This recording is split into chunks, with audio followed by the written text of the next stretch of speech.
How not to lose your job to AI.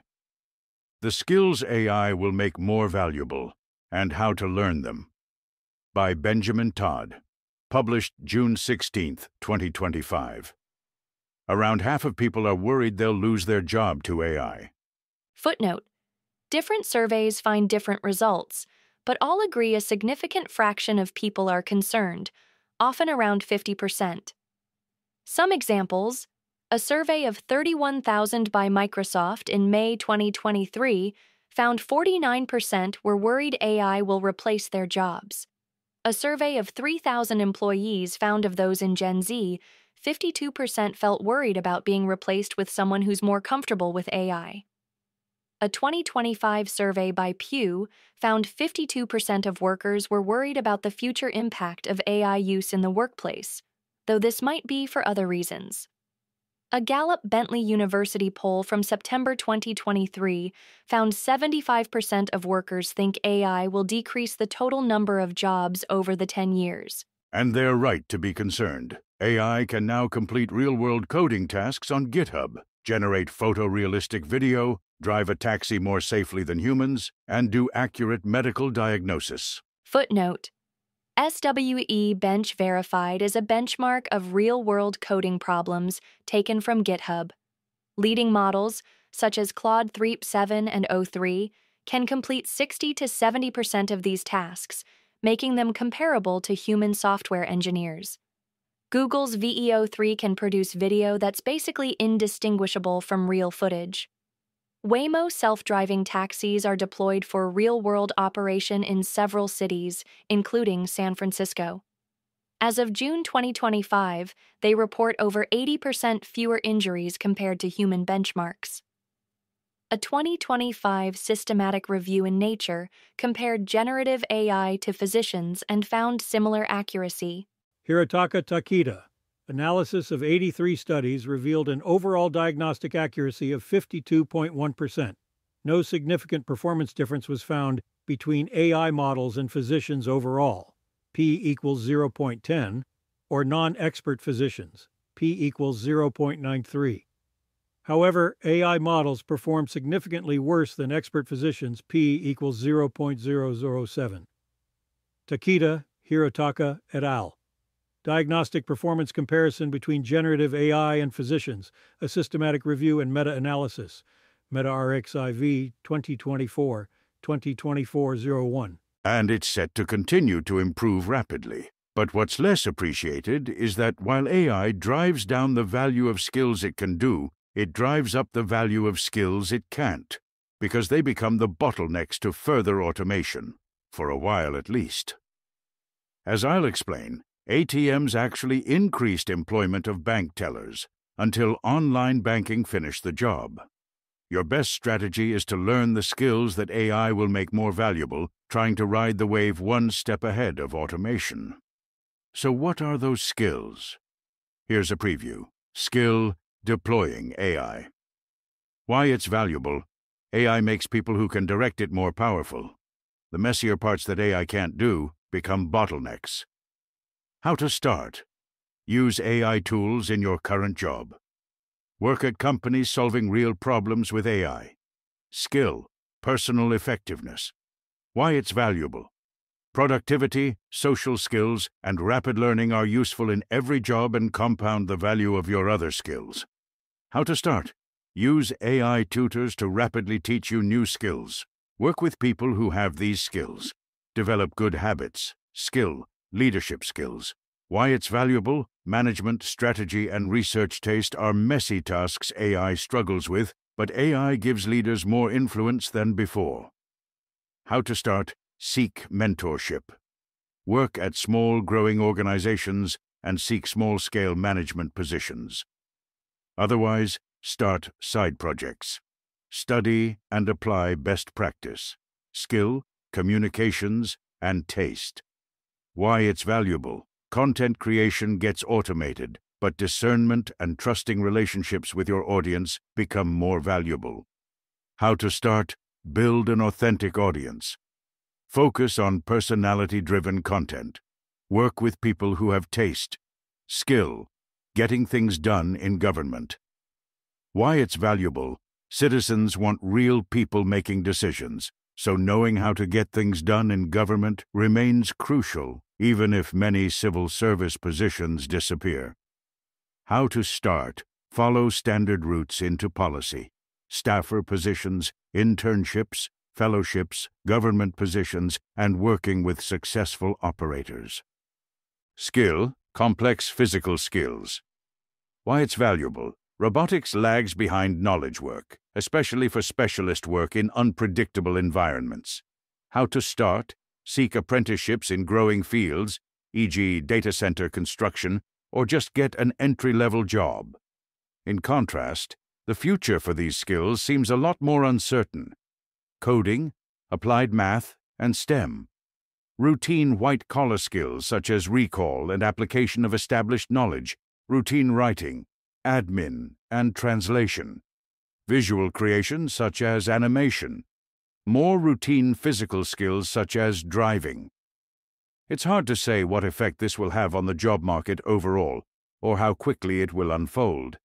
But it seems likely that relatively entry-level white-collar jobs such as in law, finance, tech, government, healthcare, and professional services will struggle in favor of an expanded class of leaders overseeing AI agents and with increasing wages. Small teams and individuals will have more leverage than before. Retail, manual, and physical presence jobs, e.g., police, teacher, surgeon, construction worker, in the bottom half of incomes will be relatively unaffected, incomes roughly keeping pace with GDP at least until robotics catches up. On average, wages initially rise, but could eventually come under pressure.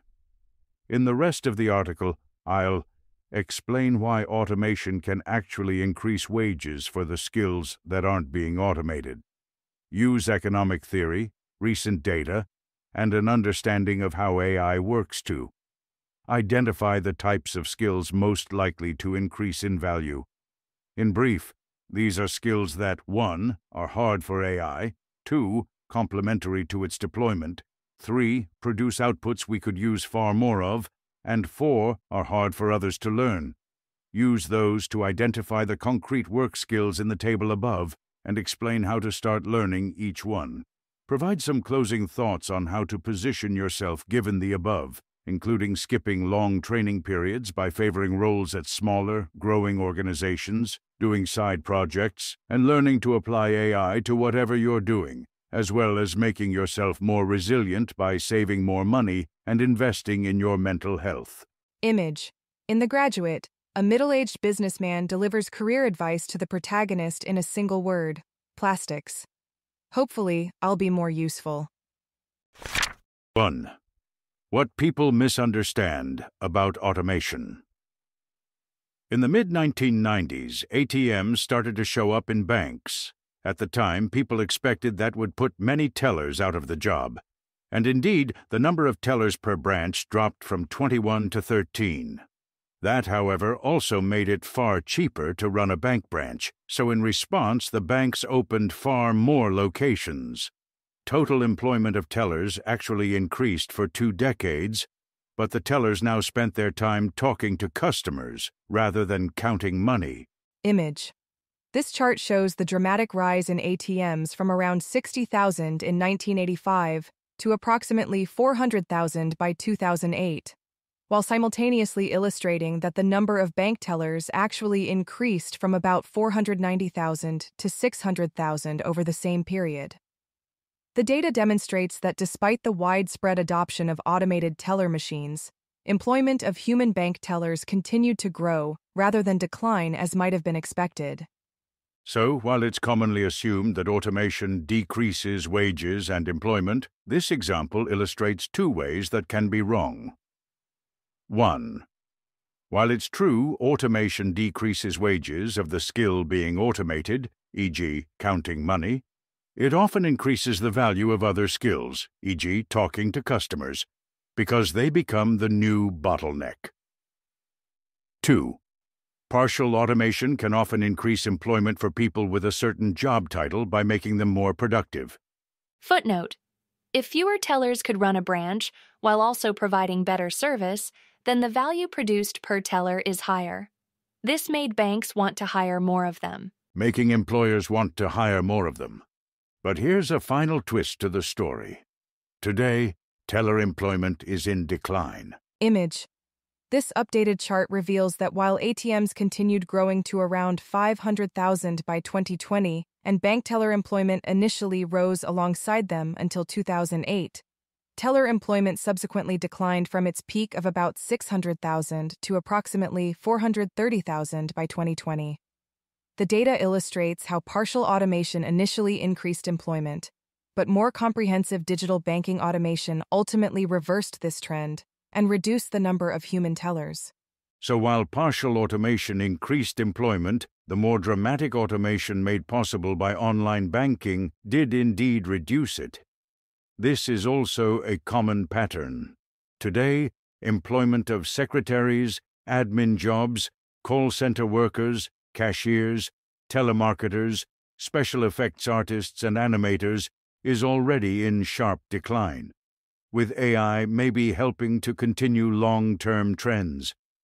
Data science employment, however, was still up 20% during 2023, despite AI being pretty good at quick statistical analysis and visualization.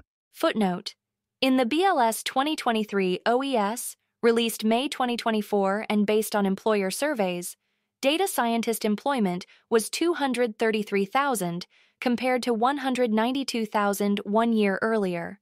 So far, AI has maybe made data scientists more useful rather than replace them. It remains to be seen how long that will last. One analysis found that AI has reduced demand for translators. However, translator employment is up on net, perhaps because the uplift in demand from general economic growth has outweighed the effects of AI so far. The third way automation can actually be good for employment is that automation of one job often creates new kinds of jobs and raises wages in aggregate because society becomes wealthier. Historically, most people worked in agriculture, but today, in rich countries, it's only a couple of percent, so we could say that the majority of jobs in the economy have already been automated. However, today, incomes are around 100 times higher than they were back then. This shows that, in aggregate, people moved into much higher-paying jobs. In some countries, like South Korea, much of this transition was accomplished in just one generation. Footnote: another example is that during the Industrial Revolution, there was major automation of textile production. However, textile employment in the UK dramatically increased. That's because each worker became so much more productive that it became worth producing a lot more textiles than before. Looking forward, Epoch AI is a research group focused on the interaction of AGI and economics. They estimated about a third of work tasks can be done remotely, and that if all of those were automated, it would increase GDP between 2 and 10 times. In the scenario, wages for all the non-remote tasks would probably increase about 2 to 10 times as well. This isn't to deny that automation can sometimes be very disruptive for workers in the jobs being automated. It's just to say that it can also sometimes increase their wages as well as benefit workers in other jobs. This is one reason I prefer to focus on the skills that will increase or decrease in value, rather than particular job titles. But what about if AI, combined with general-purpose robotics, could automate almost every job? Surely wages would fall then. What would full automation mean for wages? Just as partial automation of bank tellers increased employment, but more intensive automation decreased it, maybe the same could happen for human workers as a whole. AI combined with robotics has the potential to be unlike any previous technology in that it might be able to automate almost anything. Although many economists dismiss the possibility, the people who are experts in the technology itself believe it's possible for AI to eventually do almost every economically productive task better than humans. And if that does happen, many economic models suggest it could drive wages down, perhaps even below subsistence level, as a rapidly expanding pool of digital workers massively increase the supply of labor, and eventually, because they can convert energy and resources into output far more efficiently than humans. I'm not saying this is what will happen, but it's one possible scenario. Epoch has also made an integrated model of how full automation might unfold across the economy. With their default assumptions, they find wages initially increase about 10x, only to plunge in the late 2030s as the final human bottlenecks are removed. Image. This chart shows the marginal product of human labor rising gradually from 2025, before accelerating dramatically to peak at around $350,000 in the mid-2030s, representing a roughly tenfold increase from initial levels. The model then projects a sharp collapse in the late 2030s, with wages plummeting back near zero as indicated by the dashed line, illustrating the potential economic scenario where final human bottlenecks are eliminated through complete automation. In Epoch AI's gate economic model of AI automation, wages initially increase about tenfold as AI drives up total output and non-automated jobs become major bottlenecks. However, given their default assumptions, wages eventually crash after the final bottlenecks are automated. If instead humans remain necessary for just a small fraction of tasks, say 1%, then the same model shows that wages increase indefinitely, with every human now doing that remaining 1%. Footnote. Epoch AI is a research group focused on the intersection of AI and economics. They created a detailed integrated model of the economic impact of automation as it unfolds task by task. In this model, with their default assumptions, wages initially increase about 10x up to 2037, but then collapse after that as the final human bottlenecks are removed. However, if instead you assume that 1% of jobs can never be automated, e.g., because the government legally mandates humans in the loop, and so remain a bottleneck forever, then wages increase indefinitely to levels far higher than today. Also see some alternative ways to model the effects of AGI on wages in The Ambiguous Effect of Full Automation on Wages by Phil Trammell. Read more about the ambiguous effects of full automation on wages. However, I think full automation and declining wages is a possibility we should take seriously. If there will eventually be full automation, what should you do?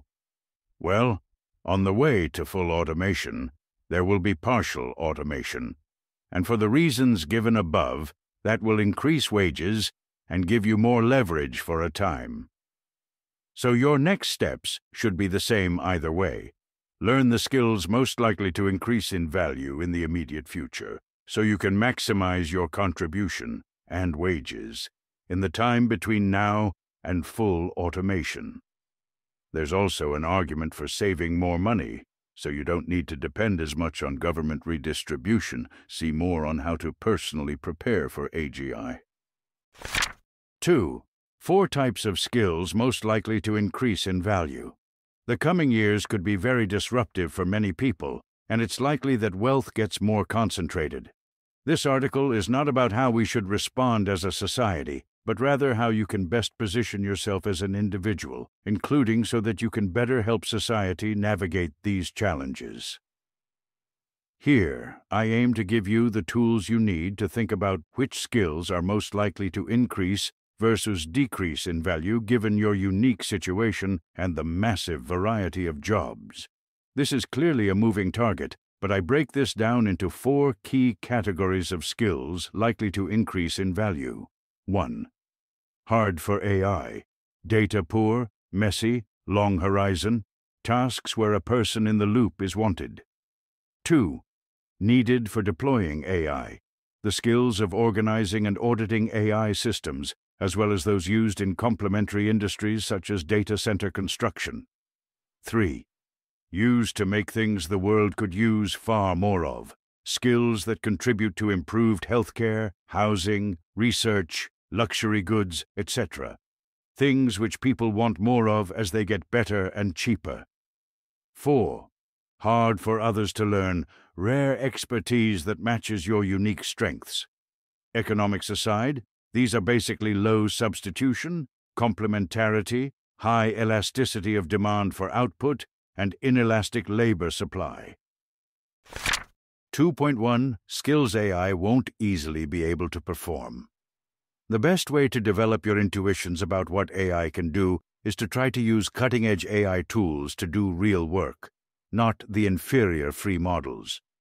But I would like to provide some theoretical grounding to what AI will be able to do and not do based on understanding how AI is trained. Tasks not in AI training data. LLMs are created by training them to predict internet data. See a quick primer. This makes them very good at tasks that are based on pattern matching and recall of data on the internet. And that turns out to be a lot. In 2015, Frey and Osborne assumed social skills would resist automation. Today, therapy chatbots are among the most popular AI applications. Many skills that are difficult for humans to learn, including much of therapy, medical diagnosis, and coding, can be done pretty well by pattern matching systems. LLMs can also clearly make some novel generalizations. For instance, you can ask GPT-4, if the Leaning Tower of Pisa was swapped in location with St. Paul's Cathedral, and I stood on London's Millennium Bridge looking north, what would I be able to see? And it can answer even for novel combinations of locations. However, LLMs remain bad at a lot of things, and typically these are tasks missing from their training data. One example is controlling robotics. While the Internet contains a huge amount of linguistic data, there's no equivalent store of data describing physical movement. The absence of this movement data is also not a trivial thing to fix because it's hard to create realistic virtual environments that could be used to cheaply generate it. The only option is to create huge numbers of real robots and have them move around, which is expensive. So AI remains much worse at interacting with the physical world. In contrast, it will be easy to gather even better data on how to perform many white-collar jobs, because they're mainly carried out on computers. Messy, long-horizon skills. The new generation of AI systems, such as O1, use LLMs as a base model, but then teach them to reason and pursue goals using reinforcement learning. This is a bit like learning through trial and error. AI systems try to do a task, then their accuracy is graded, and then they're adjusted in a way likely to increase their accuracy. See a primer. Over 2024, this new paradigm unleashed dramatic progress in maths, coding, and answering known scientific questions. That's because these domains have objective answers that can be immediately verified purely virtually, making them very suitable for reinforcement learning. In contrast, consider a skill like building a company. This involves many judgment calls with no obviously correct answers, and success is determined over years, so it's much harder to get reinforcement learning to work for this kind of skill. There are also no massive datasets showing every step an entrepreneur would take to build a company.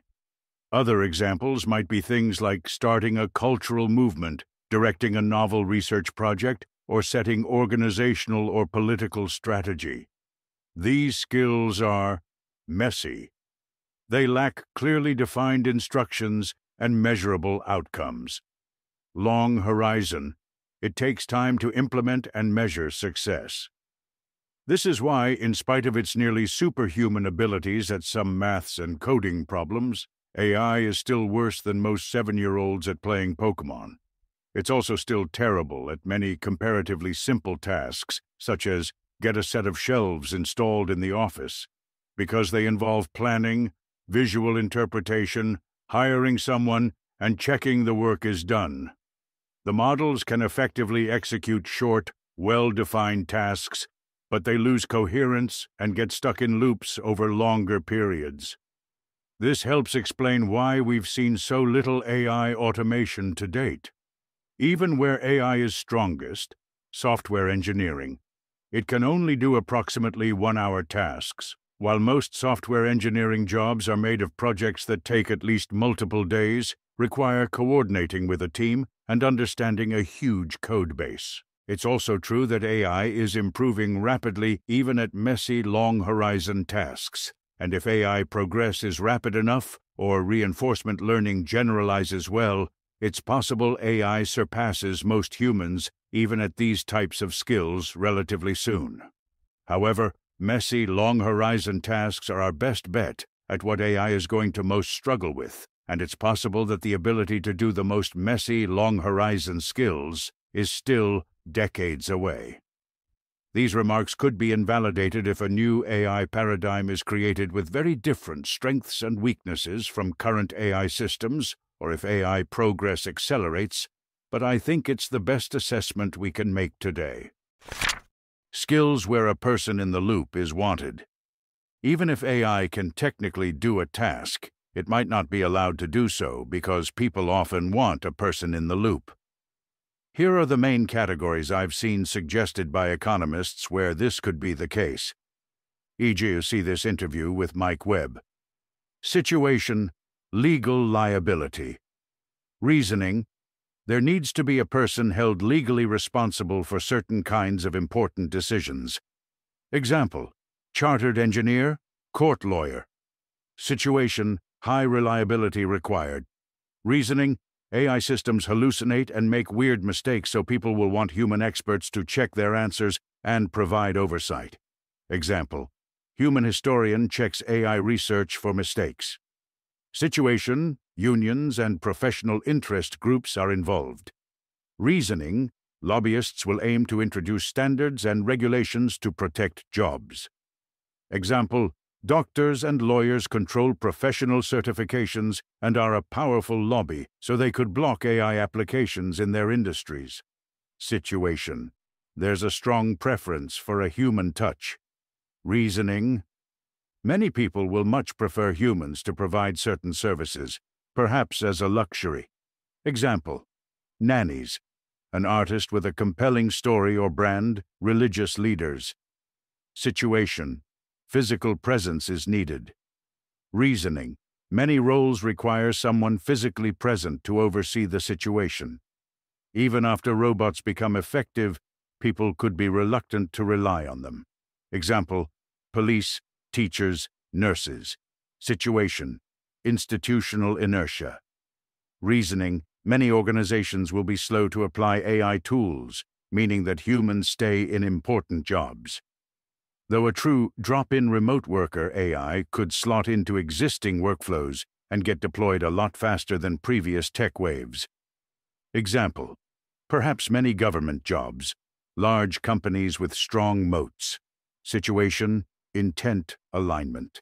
Reasoning: even very powerful and accurate AI systems will still need to know what humans want them to do. It's possible more and more roles could involve specifying preferences to AI systems. Example: government-funded efforts to collect preferences. These factors could remain bottlenecks much longer than the first two, since some could apply even with extremely capable AI systems. On the other hand, we don't yet know how much they'll bottleneck the use of AI. For instance, people often play classical music at wedding ceremonies, and most people would prefer a human musician.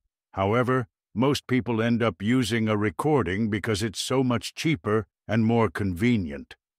Likewise, even if people prefer human-produced goods, and AI products remain inferior in some ways, they might be so much better in others that they become overwhelmingly what people use. Footnote: I've met many people who are already using GPT as their main source of talk therapy. Those people would value a relationship with a real person, but the 24/7 availability, zero cost, extreme patience, and ability to use any style of therapy outweigh that benefit. It's hard to predict how strong preferences for a real person will be compared to other factors. Another factor is that if AI becomes much more efficient, then remaining human-in-the-loop bottlenecks dramatically constrain output, creating a strong incentive to remove them. For instance, if an AI decision-maker or judge can make decisions near instantly basically for free, and those decisions have been shown to be more impartial, to consider a wider range of evidence, and to be more accurate on average, insisting that a judge remains in the loop might just dramatically increase costs and slow response time, while also decreasing the quality of the decisions. Society might not be willing to make that trade-off. Skills where automation is bottlenecked by physical infrastructure? Suppose general-purpose robotics started working great tomorrow. How long would it take to automate manual jobs? Probably a while. Robot production today is in the millions. To build the 1 billion or so needed to automate all manual jobs would take time, even if it might be faster than many expect. Relatively slow robot production and the lack of data about physical tasks will create a period where their automation lags behind cognitive tasks. Even AI's deployment to cognitive tasks will be somewhat bottlenecked by available computing power, especially if early systems use a lot of test-time compute. That will mean initial AI automation could focus on the most high-value tasks, e.g. in R&D, somewhat delaying automation of lower-wage jobs. 2.2 skills that are needed for AI deployment. In 2025, having access to cutting-edge AI is already a bit like having 24/7 access to a team of expert advisors and tutors on any topic, unlimited coding capacity for discrete projects, and unlimited remote workers who can do some short admin tasks. These tools are giving individual workers much more power to make things happen than ever before. We can already see this happening in the world's most successful startup accelerator, Y Combinator, which says their current batch is 70% focused on AI and growing several times faster than similar startups 10 years ago. And 10 years ago, startups were themselves growing faster than companies in previous decades. The effect of AI is part of a longer-term trend. The effect today is most visible within the virtual and unencumbered world of software startups, but the possibilities are broadening. You don't need to work in a tech startup to use AI to more rapidly learn new skills, get advice, edit your work, create software, and so on. And true virtual workers would dramatically increase this leverage again. This likely creates a period in which the skill of directing these AI workers becomes incredibly valuable. These skills could be things like spotting problems and deciding what to focus on, understanding the pros and cons of the latest models and how to design around their weak spots, writing clear project specifications, understanding what the end users really want, UX, designing systems of AI workers, including error checking, understanding and coordinating with the people involved, bearing responsibility. Many of these skills are similar to the skills of managing humans, and there is already evidence that competent human managers are better at managing AI teams. These kinds of skills are not only messy, long-horizon tasks that AI finds relatively difficult, but they're also complementary to AI. As AI gets better, they become more needed. The two effects combine to multiply their value. In contrast, being an artisan maker of Neapolitan bespoke suits, descended from a long line of tailors, is not something AI will easily be able to replicate, but it's not complementary to it either. That means the market value of this skill likely roughly keeps pace with global income rather than outpacing it. Other skills that might be complementary to AI deployment are those involved in other fields needed for AI scale-up, such as expertise in AI hardware. If AI continues to improve, there will be a huge build-out of chips to run and train the systems. AI development. As AI becomes more valuable, the value of making it 1% more effective increases proportionally, so remaining bottlenecks in AI R&D greatly increase in value, though bear in mind working on this also increases the risks from AI. Physical tasks necessary for AI deployment. Examples include construction of data centers and power plants, as well as robotics development and maintenance. Cyber and information security. As AI and robotics get more integrated into everything in the economy, the security of these systems becomes vital.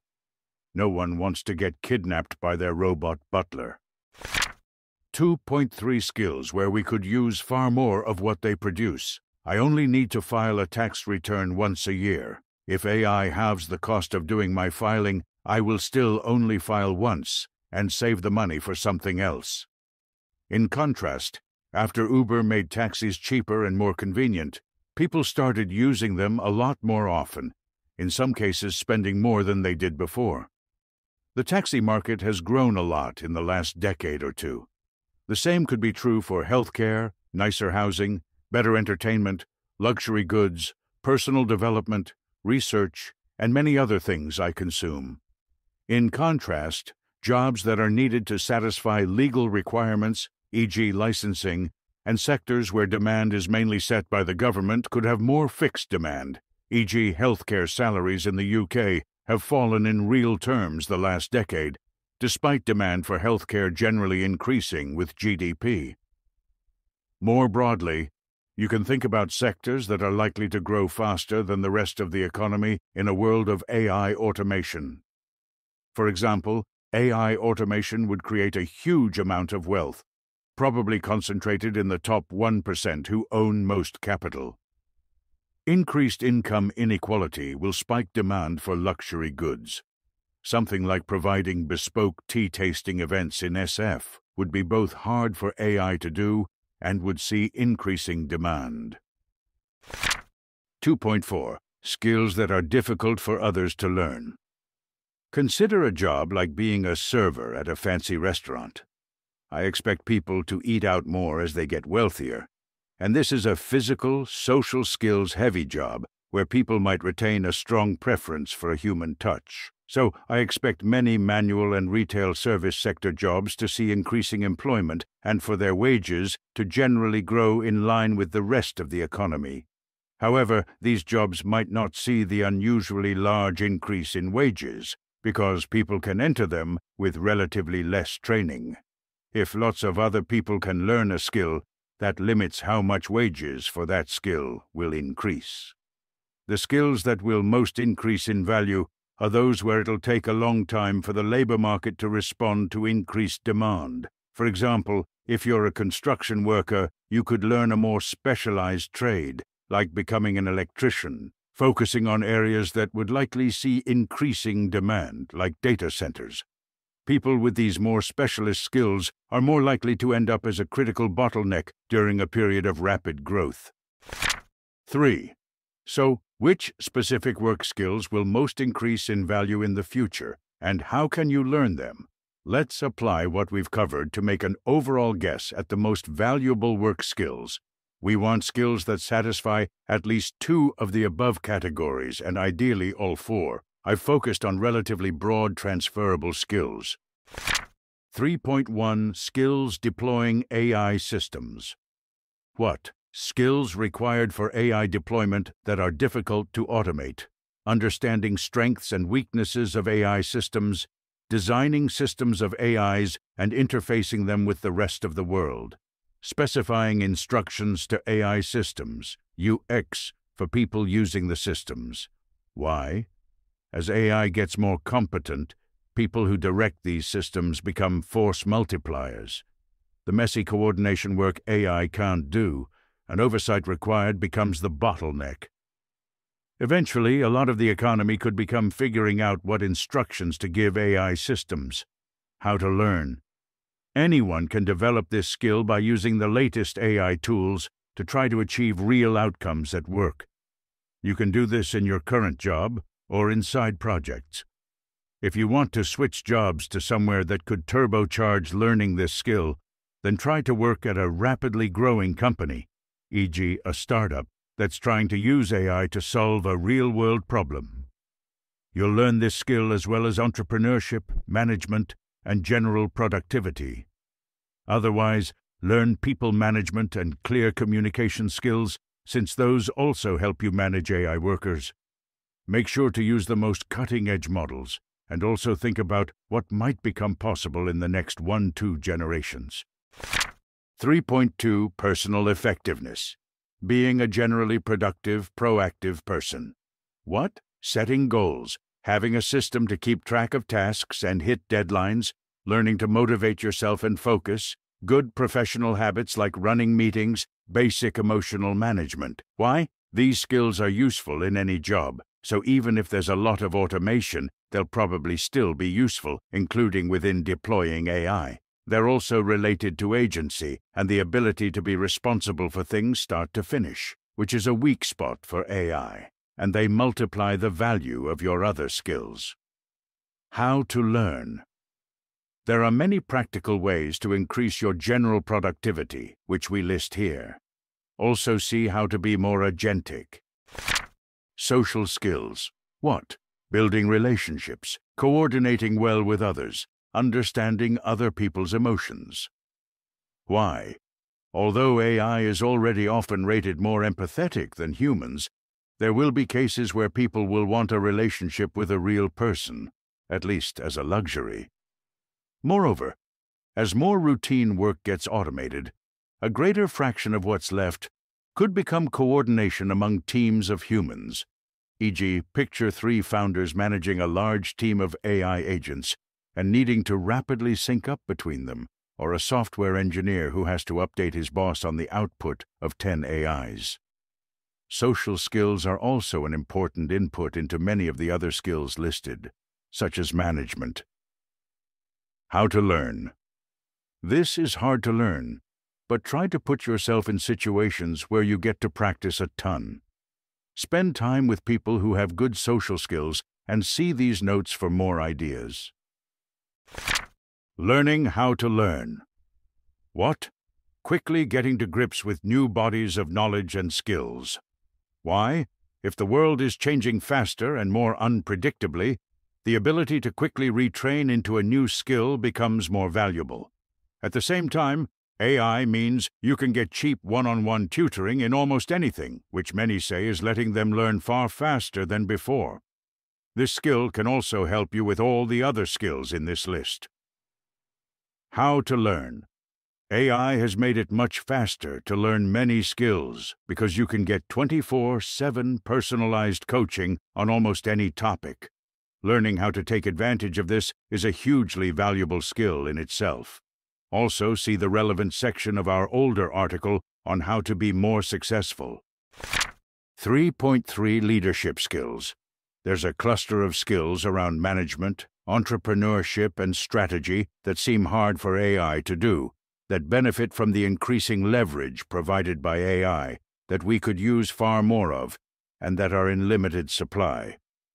They can also be difficult to learn, but I suggest some ways to practice them on a smaller scale, which could help you jump faster in full-time jobs using these skills. Entrepreneurship. What? Spotting ideas for new projects, creating a strategy, proactively coordinating people and resources around them, and being able to handle risk. Why? A small team of human founders can already achieve more than before and may soon be able to instantly marshal large teams of AI workers. How to learn. Anyone can practice entrepreneurial skills by running a side project or new initiative at work, e.g., helping to launch a new product, running a new conference, running an online store. AI is going to mean those kinds of projects can also move a lot faster than before. If you want to focus on having an entrepreneurial career, see our profile on founding organizations. Joining a new and rapidly growing organization is also a great way to learn these skills. Management. What? People management, product management, project management. Why? Some of management is a long-horizon, messy task where people will want a human in the loop to bear responsibility. We will probably see organizations get more top-heavy, where a larger number of human managers are overseeing smaller AI-enhanced teams and eventually large teams of AIs. Employment in management is rapidly growing today, though certain middle management jobs might get slimmed down by AI tools eventually. How to learn. Read about management best practice. See this reading list. And then start doing management on a small scale, e.g., managing a contractor or volunteers in a hobby project. See if you can work under someone who is great at management. Then, from there, try to progress to management positions. Continue to apply best practices and seek mentorship while collecting feedback from the people you manage. Strategy, prioritization, and decision-making. What? Setting the vision, mission, and metrics of an organization, identifying priorities, making high-stakes decisions. Why? As AI makes it easier to get things done, the key question becomes deciding what to do in the first place. This is also a messy, long-horizon task that AI will likely lag on. AI might soon become better than most humans at certain types of forecasting and decision-making, but humans will still need to be in the loop reviewing the decisions. How to learn. Try to work with someone who has this skill. Focus on finding a domain, even if small, where you can practice developing strategy. Then learn to apply best practices to that domain. Here are the most common prioritization frameworks, a popular book on strategy, and our article on decision-making. Practice forecasting as a hobby and track your results. Learn to use AI tools and prediction platforms as decision aids. Writing is getting automated, but writing is one of the best thinking aids, so it's worth learning for that reason. True expertise. What? Having expert-level understanding of an important field, research taste, the ability to make novel conceptual insights, and do complex problem-solving. Why? Experts will be required to provide oversight of AI systems and key decisions, and so will be complementary to them. Moreover, having good conceptual insights and research taste will be among the hardest things to automate because they're the ultimate data-poor, messy, long-horizon tasks, even though AI might be good at brute-force creativity. These skills are also hard for most people to learn. Expertise will be most valuable in sectors likely to grow a lot, such as AI deployment, AI development, robotics, computer hardware, cybersecurity, and power generation, and in crucial areas of government policy, e.g. U.S.-China relations, AI regulation, defense. On the other hand, the bar for true expertise will continually rise over time as AI gets better. You should only pursue this option if you can get to the forefront fast enough. And stay there. How to learn. Find mentorship under a top practitioner. Practice intensely, and pursue whatever other training steps are standard in the field. 3.4 Communications and Taste. What?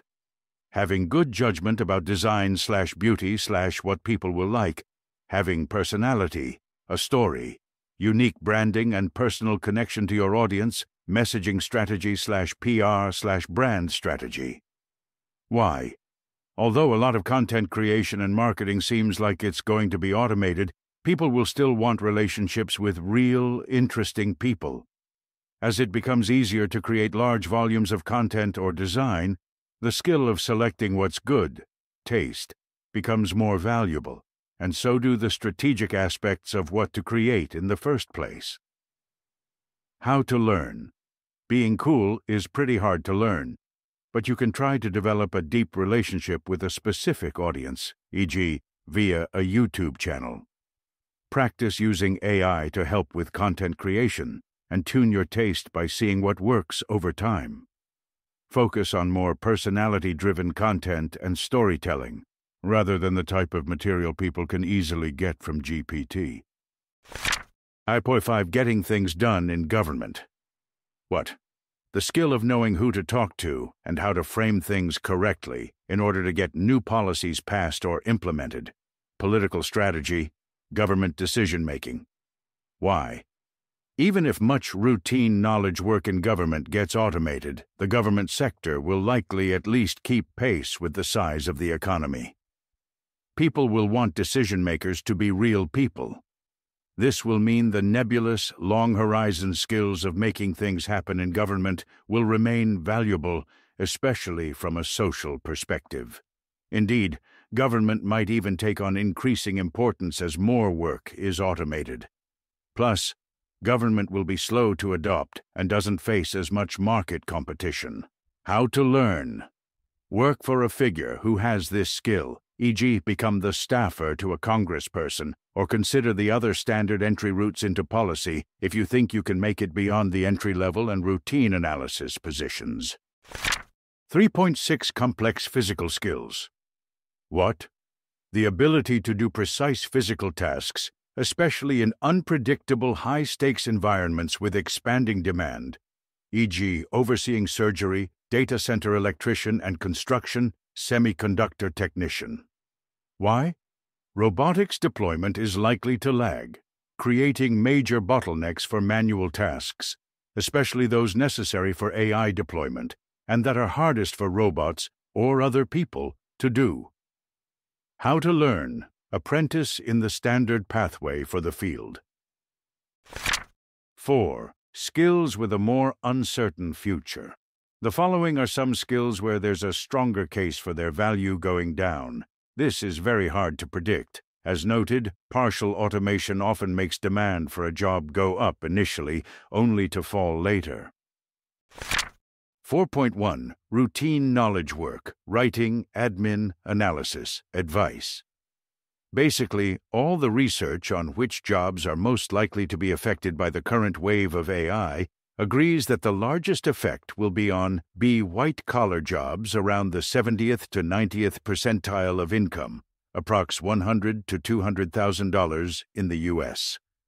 AI is already pretty helpful for these kinds of tasks because a lot of examples exist in the dataset, and they involve pattern matching or recall of information.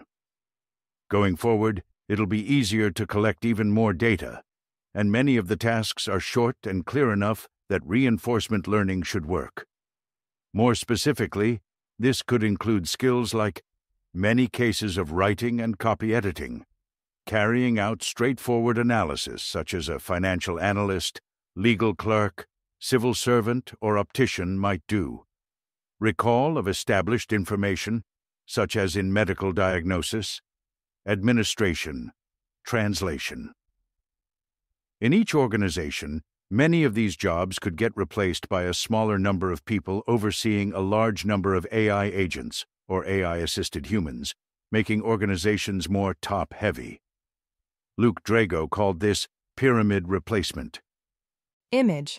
This diagram illustrates 3 stages of white-collar automation, progressing from a traditional organizational pyramid to an emerging automation phase, diamond shape, where middle management expands while admin support shrinks, and finally to an inverted pyramid where executive management dominates.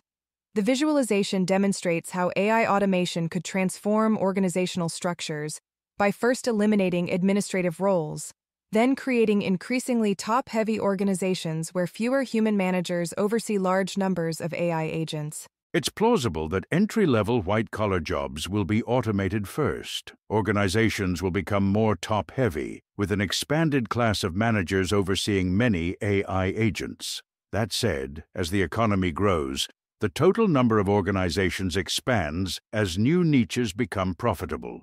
So, even if each organization needs fewer people doing these kinds of tasks, total employment might not fall for a while. These roles could also evolve so that more time is spent on AI gaps, such as talking over AI-generated advice with clients, checking the results of AI-generated outputs, greater investment in training for a smaller but more productive workforce, giving instructions to AI systems. If there are a lot of gaps, employment might not change very much. Not to mention, each worker would have the output of several in the past, which could further increase demand. Many organizations will also be slow to adopt AI tools, so those jobs will stick around longer. All this means it's hard to say how these changes will translate into changes in employment among white-collar professions on net. But here are some total speculations about the intermediate outlook for some different professions. Healthcare. I expect workers to spend less time on diagnosis, admin, and monitoring, but more time on physical tasks, e.g., like administering treatments. I expect wages to be steady, but maybe to grow more slowly. Investment management. I expect a continuation of the long-term trend towards greater use of quant systems overseen by a smaller number of often higher-paid workers. Strategy consulting. Consultancies could be well placed to advise organizations on how to apply AI and have been growing rapidly recently. Increased demand for advice about AI could potentially offset the automation of jobs currently done by junior employees. And they may still be willing to hire junior employees in order to train them for senior roles. Professional services. The outlook for professional services, e.g., accounting, seems similar to strategy consulting, but somewhat worse, because they're doing less of the novel strategic work that'll be harder for AI. For instance, routine accounting will be more and more automated, leaving a maybe smaller number of accountants to focus on more complex cases. Law. The field will probably become more top-heavy. Senior lawyers will use AI to assist with research but will review key decisions and discuss them with clients. Routine legal work and research will be more automated. Government, civil service positions focused on providing research briefs and advice and doing administration might shrink in favor of a maybe larger class of more senior employees and political positions using AI. 4.2 Coding, Maths, Data Science, and Applied STEM. 10 years ago, at 80,000 hours, we told people to learn to code and enter data science, just before demand exploded. Ethan Heppner, The Rise of the Data Scientist and Related Occupations. The growth in math-related occupations since the late 2010s has been truly impressive. While the BLS correctly projected growth here, they only estimated that these types of jobs would beat the overall market by 23%. In reality, they crushed it by an incredible 553%. Image. This chart shows the dramatic divergence between Bureau of Labor Statistics projections for mathematical occupations, shown in various blue lines, and the actual explosive growth that occurred, red line, with the latter surging from approximately 0.0025% to 0.15% of total employment between 2016 to 2020. While all BLS projections from 2004 to 2023 anticipated modest, gradual growth in data science and mathematical roles, the actual employment in these fields grew at a rate that far exceeded even the most optimistic government forecasts. Data from 2120 Insights. However, the prospects for these skills today are a lot more uncertain. Coding is what AI is best at now, and where it's improving most rapidly. Since programming is virtual and has quick feedback loops, it's relatively amenable to reinforcement learning. Employment for software developers was flat in 2024 after many years of growth. On the other hand, many people have told us that AI tools have made it far faster to learn to code in the first place, and the scope of what you can do has gone up. Demand for software could also expand as it becomes cheaper to produce, meaning that projects that weren't profitable before become worth doing. It's plausible that the value of spending 1 or 2 months learning to code has even gone up, even if the value of spending years learning might have gone down. You might be able to much more quickly get to a place where you understand coding enough to complement your other skills, such as in entrepreneurship or design. So, as of yet, it's not clear the value of the skill has declined, but we also need to consider what will happen in the next 5 years. In this time, it's likely AI starts to clearly surpass humans at coding, even for longer, more complex projects. If that happens, software developers might be able to move into roles that are more about management of AI systems, using their knowledge of coding but combining it with other skills. But some might struggle to make that shift.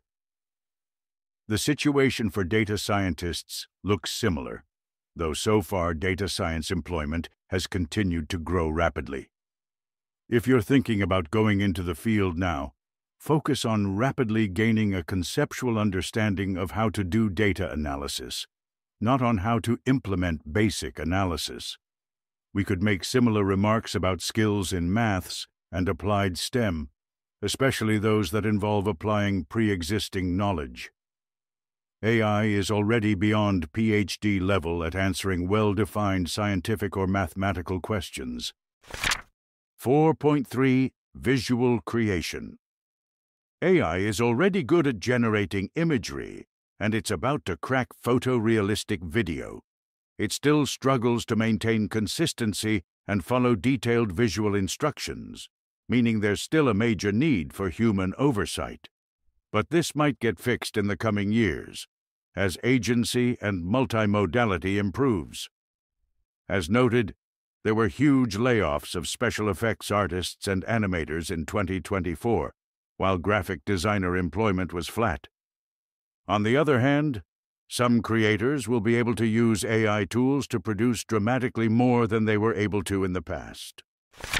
4.4 More predictable manual jobs. After many years of predictions, self-driving taxis are getting deployed for real and growing extremely fast. It's hard to know how long this will take to roll out across all major cities, but it wouldn't be surprising if we saw a mass wave of layoffs among drivers in the next 5 years. In general, robots will find it easiest to do tasks in predictable, simpler, lower-stakes environments. For example, robots are already doing a lot of warehouse jobs. This hasn't yet decreased warehouse worker employment, perhaps because demand for warehouses has increased even faster with online shopping. But the next couple of generations of robotics could reach a tipping point. 5. Some closing thoughts on career strategy. Given these developments, how should you approach your next couple of career steps? 5.1. Look for ways to leapfrog entry-level white-collar jobs. As AI increases the value of leadership skills, it's decreasing the value of the entry-level jobs that previously served as a training path to them. So, as a college grad entering the job market who hoped to get one of these jobs, what should you do? The ideal might be to find a role that lets you learn leadership skills right away. For instance, anywhere you can work with a good mentor. But what about if you can't? First, you can start to learn AI deployment and personal effectiveness skills in any job, and those are also high on my list. Second, you might be able to find a way to start practicing leadership or communication skills in your existing role, perhaps just on a small scale, e.g., by managing a contractor, helping to launch a new product. Otherwise, you might be able to start some kind of side project or serious hobby, like running a voluntary community project, having a blog, or having a side business. These let you practice leadership skills, and by using AI tools, you can achieve more faster than before. In terms of full-time jobs, roles at small but growing organizations seem more attractive, because they let you work on these types of skills faster. In contrast, in large companies, there's more specialization, which means the entry-level roles often involve more routine work. If you have the option, roles at tech startups applying AI to a real problem seem especially attractive, since they let you learn about AI deployment, entrepreneurship, and generally getting shit done all at the same time. Here's a write-up of the case for moonshots. If you're not able to leapfrog the white-collar path, then another option is to focus on sectors where performance is driven by complex physical skills, physical presence, and social skills, e.g. mediator, events organizer, luxury tourism. 5.2. Be cautious about starting long training periods, like PhDs and medicine. AI automation is already happening faster than previous technological waves. Footnote. This paper by David Deming compares the rate of adoption of AI to other recent tech waves, such as smartphones and the internet, and finds it was faster. OpenAI's ChatGPT also grew to $100 million in revenue and 100 million users faster than any other startup in history. Since then, it's been beaten by other AI companies. Could speed up and has hard-to-predict effects. making long training periods less attractive. This isn't to say you shouldn't spend 1 to 2 years training, or even that you should never start long training programs. For example, graduate study could still be worth it due to a combination of 1. The value of true expertise going up, 2. Being able to do useful work during your studies, 3. If you think AI progress will be slower, 4. You lack other options. But it's worth thinking harder about alternatives. What about finishing college? For most people, this is still worth it because it still delivers a large boost in employability. However, the case for dropping out seems better than before, especially if your university doesn't let you use AI tools. I usually caution against dropping out unless you already have an offer to do paid work. However, you could try to 1. Get into a position where you might get such an offer faster, e.g. through summer projects, or 2. Or finish college more quickly. Year 5.3. Make yourself more resilient to change. One way to deal with fast, unpredictable change is to learn the personal effectiveness skills that are useful in every job. But you can also think about ways to set your life up to be flexible and resilient, not overly tying yourself to a single country and living in a large city with many kinds of opportunities. Saving more money than you would otherwise, investing in your general mental health. 5.4 Ride the wave. The goal isn't to find a single job that will always be resistant to automation, but rather to stay 1 or 2 steps ahead of it. This means keeping on top of what AI is capable of, seeking out people to follow who have insights into what's going on, and continually adjusting to where the biggest bottlenecks lie. Take action. 1. This week, find a small new way to apply AI in your current or desired job. 2. This month, choose one of the 6 skills and think of 1 to 2 steps you could take to learn it faster. 3. This quarter, consider whether to make a larger change to focus more on these skills.